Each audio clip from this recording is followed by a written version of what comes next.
Okay, what's up? What's up? I know it's been a while since I came at you guys on Comedic TV. But here I am.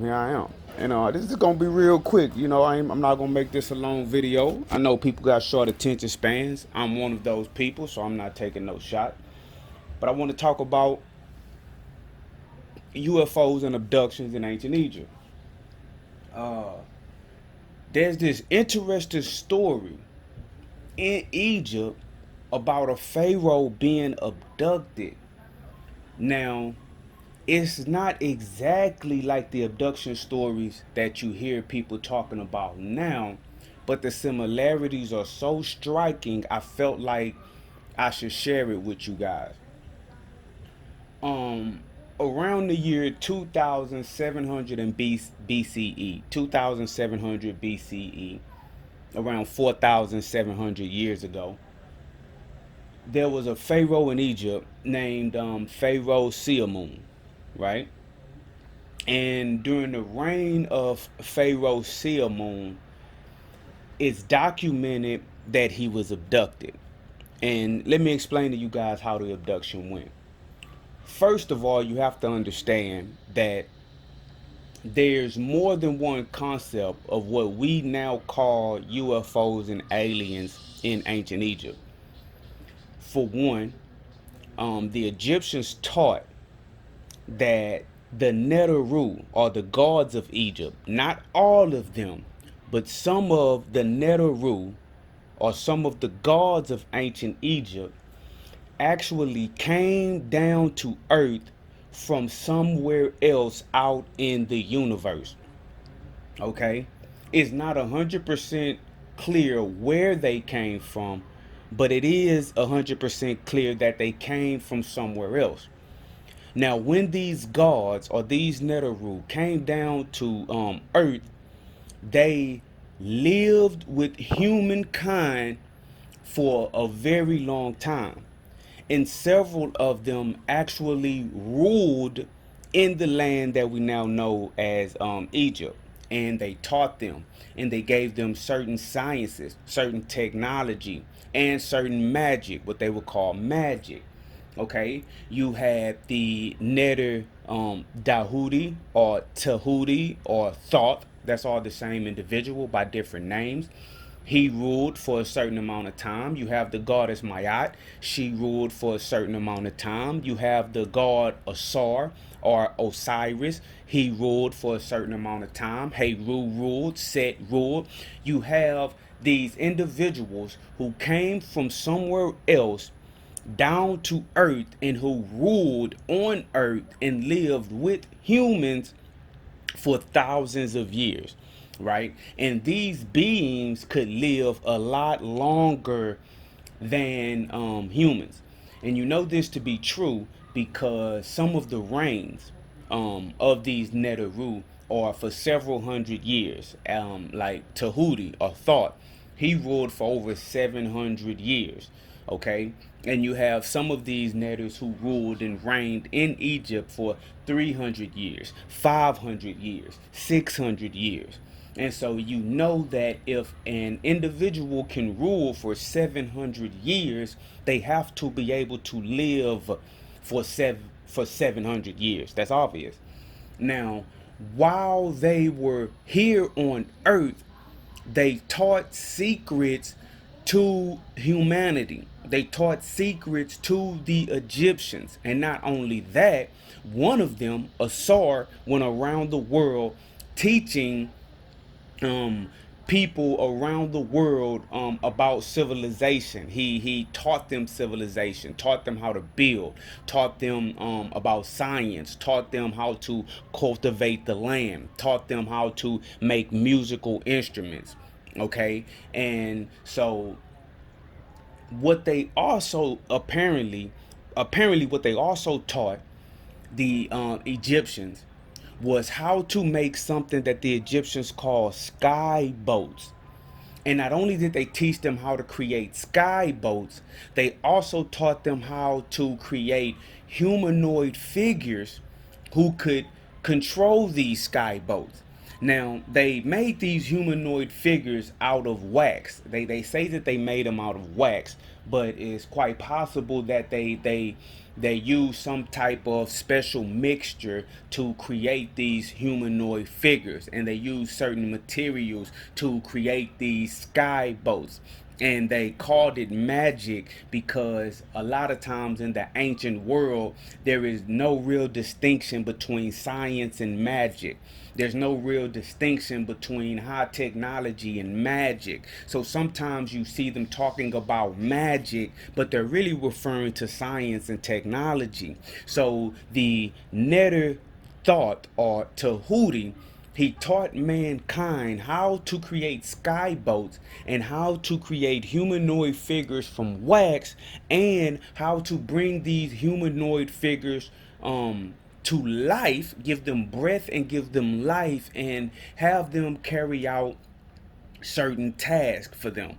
Now, this information, obviously, it went around to several other civilizations, including the Nubians. The Nubians were the was a civilization who lived to the south of Egypt, and in fact, some Nubians actually lived in Egypt. It is believed that the early Egyptians, a good majority of the early Egyptians were actually Nubians who migrated up into that region and settled there. So there's an interesting story that is set in the reign of a pharaoh named Siamun, who reigned around 2700 in BCE.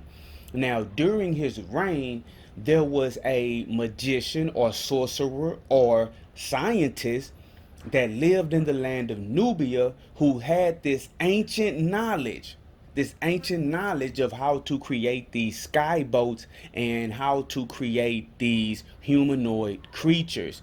So, um, in the ancient times, the Nubians and the Egyptians, they fought a lot. They had a lot of battles. A lot of times, certain Nubians and Egyptians, they had beef. They were fighting one another. They had several battles. They had several wars. So the Nubians, in a lot of instances, were enemies to the Egyptians at certain points in time. And at certain points in time, they were allies. But during the time when they were enemies, you had a magician slash sorcerer slash scientist living in the land of Nubia. And for the ruler of Nubia, he created one of these sky boats, and he created these humanoid wax figures, and he brought them to life, and he gave them the instructions to go and abduct the Pharaoh from Egypt, bring him to Nubia, publicly beat him in front of the ruler of Nubia to shame him, and then take him back to his home. Now, I want you guys to think about something. The majority of time when people talk about alien abductions, what do they always say? A lot of times they say that they were in their homes, inside of their beds, and these beings, right, these small humanoid figures who are either gray or brown or green, but most of the time they're like a grayish color, mind you. They somehow enter into the person's bedroom, right? The person sees them and can't escape. They can't get up and run. They can't scream. They feel kind of frozen in place. These aliens overpower them. They take them out of their bed. They take them onto their ship. They get on the ship. They take them somewhere, perform experiments on them. They do things, they physically do things to them. They have them for several hours, and then they return them to their beds. And when the person wakes up, they recall that they had some type of an experience. They don't know what happened. They tell people. People think they're lying. So get this. The Nubian, when he created the skyboat and the creatures, this is what Pharaoh Siamun says happened to him. Pharaoh Siamun says that he was in his palace, in his private chambers, guards at the door, resting. These humanoid creatures show up inside of his secure private chambers in the palace. They make it past the guards. They somehow make it into the palace right to where he's at. He is powerless to stop them. He's powerless to call out for help, and he's powerless to fight them off. They take Pharaoh Siamun onto what the Egyptians call their sky boat. They call it a sky boat. They take them onto the sky boat, and they flew along the clouds back to the land of Nubia, right? Then these creatures publicly beat Pharaoh Siamun in front of the Nubian ruler. Then they put him back on the skyboat, took him back to the land of Egypt, back to the palace, back to his private chambers, and placed him back in his bed where they took him from, and then they left. The next morning, Pharaoh Siamun, he wakes up. And when he wakes up, he recalls that something happened to him. And he notices that he has been smitten on his back. So he calls to his counselors and he calls to his guards who are outside of his room, and he asks them, he tells them what happened. I had this experience. Something came and got me, took me out of my bed, took me into a sky boat. I flew from Egypt to Nubia. I was physically beat by these humanoid creatures, and then they returned me to Egypt all within 6 hours. And so his counselors and his guards and the people around him, they thought that Pharaoh was lying. And they thought that Pharaoh was, they literally say in the story, they thought that Pharaoh was losing his mind. And so they told Pharaoh, they was like, Pharaoh, there must be something wrong with your health. There must be something wrong with your mental health. This is not possible, because by this time, 2700 BCE, some of this information that was passed down from the Neteru had been lost, because it had been thousands of years since the Neteru, or the gods, lived with the Egyptians. So the counselors and guards, they weren't aware of this magic or this technology. So they thought that Pharaoh was having a mental episode, and they tell him that, oh, by the goddess Isis or Aset, you need to be healed. And they thought that he had a mental illness that needed to be treated with medicine. And so Pharaoh got up and he told him, no, this really happened. He lifted up his shirt and he showed him the physical blows on his back. He showed them the physical whelps. He showed them that he had physically been assaulted. And so when his counselors saw his back, when they saw Pharaoh Siamun's back, they were like, oh my God. They cried out with loud voices, because they knew that this had to be real, because there was physical evidence of what Pharaoh was saying. Pharaoh was saying he got abducted, and he had physical evidence of the abduction on his back, because they thought that he had been in his private chambers all night. So what they did was they called all of the learned men in Egypt, all of the magicians, all of the sorcerers, all of the scientists, all of the biologists, all of the doctors. They brought the learned men of Egypt to Pharaoh so they could try to figure out what was going on. They eventually talked to the most learned man in Egypt. When he heard what happened, he told Pharaoh, listen, I'm going to find out what happened. So what he did, he went to consult the ancient records. He went into one of the temples where they kept the books, where they kept ancient scrolls that they had for thousands and thousands of years. And while going through these scrolls, he was looking for the answer. And so he was reading, he was trying to see what caused this abduction to take place, and what could they do to protect the Pharaoh from being abducted by these humanoid creatures on skyboats again. And so what he eventually did, he went to the temple of the Neter Kanun, either the Neter Kanun or the Neter Thought. and he prayed, and he did the rituals in order to speak to the netters. Now in ancient Egypt, in order to speak to the Neteru, you had to speak to them in a dream. They would come to you in a dream, because after a certain time they no longer lived on Earth. I assume they went back to their home planet or their place of origin, whatever. So what happens is he goes to sleep. Tahuti, or thought, comes to him in a dream. And when he comes to him in a dream, he says, look, what I want you to do is I want you to go back to the temple or the library where we keep the sacred books. I want you to look for a book called the Book of Magic. Tahuti, or thought, told him that he's going to find a book called the Book of Magic that the netter actually wrote with his own hand while he was living on Earth. And this book that he wrote with his own hand would explain this phenomenon. So the magician, the scientist, the sorcerer of Egypt, he wakes up.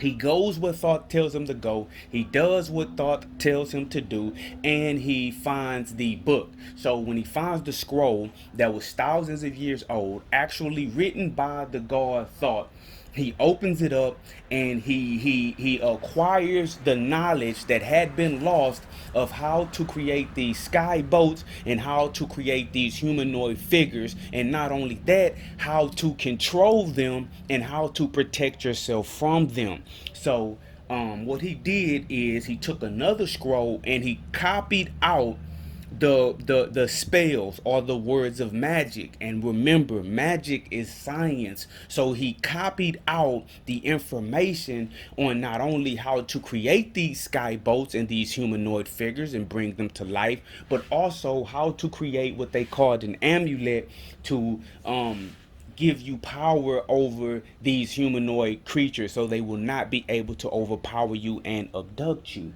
So he creates an amulet for Pharaoh that will make it impossible for the humanoid creatures to abduct him, right? And so what he ends up doing is he takes wax and some other special substances and the information that he has acquired, and he creates a skyboat of his own, and he creates 4 humanoid creatures of his own. Then he says his words of power, he recites the spell, and he brings them to life. And so then he charges this his skyboat and his humanoid creatures. He commands them to go and kidnap the ruler of Nubia, bring him to Egypt, and beat him just like Pharaoh was beat, and then return him to Nubia. So then you have an account of the ruler of Nubia being abducted by a skyboat with humanoid creatures. So what I want y'all to understand is, in Egypt, you not only have talk about individuals coming from somewhere else down to the planet Earth and living for hundreds of years, living way longer than any human can live, giving them information, right? And this information taught them how to create the sky boats and how to create the humanoid creatures to fly the sky boats. And that's interesting because I study a lot of UFO information. You know, I look into a lot of this. And it has been claimed that perhaps what we see, just a second, someone is driving by. It was suggested that what we see as an alien is not the actual entities from another world. Those are like humanoid robots, as if we were to build a humanoid robot, and send it to another planet, and this robot carries out missions for us. that robot isn't indicative of the life, human life on Earth. It is a creation of the human life on Earth. Like right now, we have rovers on Mars. You've seen it. We recently saw Perseverance. There's a robot on Mars right now, driving around, taking rock samples, taking atmosphere samples, and doing things. Theoretically, if someone lived on Mars and they saw that robot and they were unaware what a human looked like, they would think that that Mars rover Perseverance was what life on Earth looked like. So there is a theory that what we're calling the grays, the little gray aliens with the big eyes, aren't the actual extraterrestrials themselves. They are biological entities, biological robots. They are created by the aliens to travel the long distances and carry out tasks so they don't have to risk themselves. And so what we see in Egypt is very, very interesting, because not only do we see them talking about sky boats, we see them talking about humanoid creatures.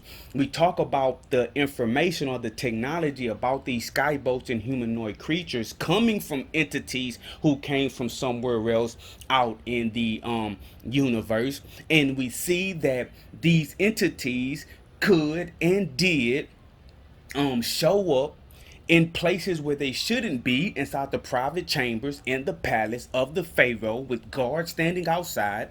They are able to overpower the Pharaoh. Just like in today's abduction stories, people feel paralyzed and they can't scream, they can't run away from the aliens.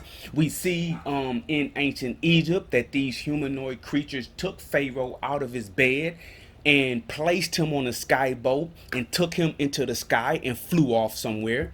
The abduction stories that we have today, these aliens enter someone's bedroom, takes them out of their bed, takes them onto the ship, flies off somewhere, does things to them, right? In Egypt, after they did things to Pharaoh, they returned him to his bed within like 6 hours. In today's world, when the abductee is taken on the spaceship and things are done to them, they are probed, they are tested, whatever is done to them is done to them, then they are returned to their bed and they notice that they have what they call lost time. They say that, oh, several hours passed. That's the same thing Pharaoh said. 6 hours passed. And so that's very interesting. So we have to ask, is what we're calling UFOs and aliens, is this some type of technology that someone is using?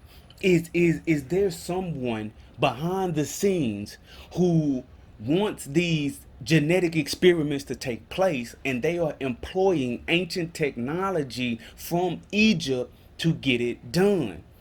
Right? Did someone figure out how to recreate the sky boats and the humanoid creatures that they could create in ancient Egypt thousands and thousands and thousands and thousands of years ago? Or are these sky boats and humanoid creatures that people are calling UFOs and aliens today, are they being sent by the Neteru, or are they being sent by individuals from another planet to come and carry out um,